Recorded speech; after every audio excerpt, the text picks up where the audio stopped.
I actually love commercial roofing system. We install Duro-Last PVC. It's the highest grade flat roof material imaginable.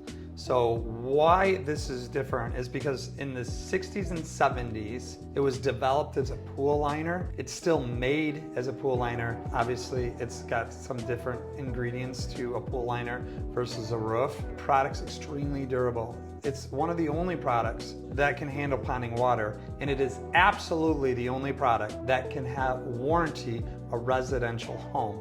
So for all of those reasons, we choose Duro-Last PVC over TPO and EPDM. And of course, we don't like to do modified or torch down for the obvious reasons. The life expectancy is very short and it's torch down, dangerous to do.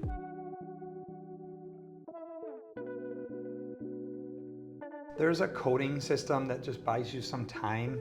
We're not a big fan of it because it's expensive. So for a similar cost, you can do what's called a recover. Those recovers are a great way to keep the cost down and give you a really good warranty. I've seen these roofs last 25 and 30 years. These systems are on every building at the U of M Ann Arbor Hospital, and every building at Cedar Point has these PVC mechanically fastened products.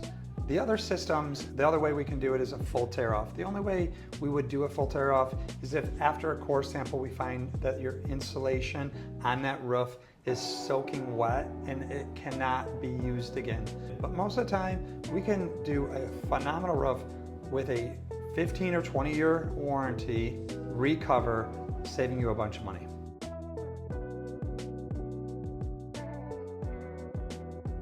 Commercial roofing varies by the products you use. So if you have a modified roof with granules on it, sometimes they're smooth black, those products have a lifetime of 10 to 15 years. After that, you're gonna have some leaks, there can be some maintenance. You can maybe continuously patch and fix section by section. I would recommend at that point that you abandon that system and go with a Duro-Last PVC, which will get you 20 years plus, no maintenance, no work.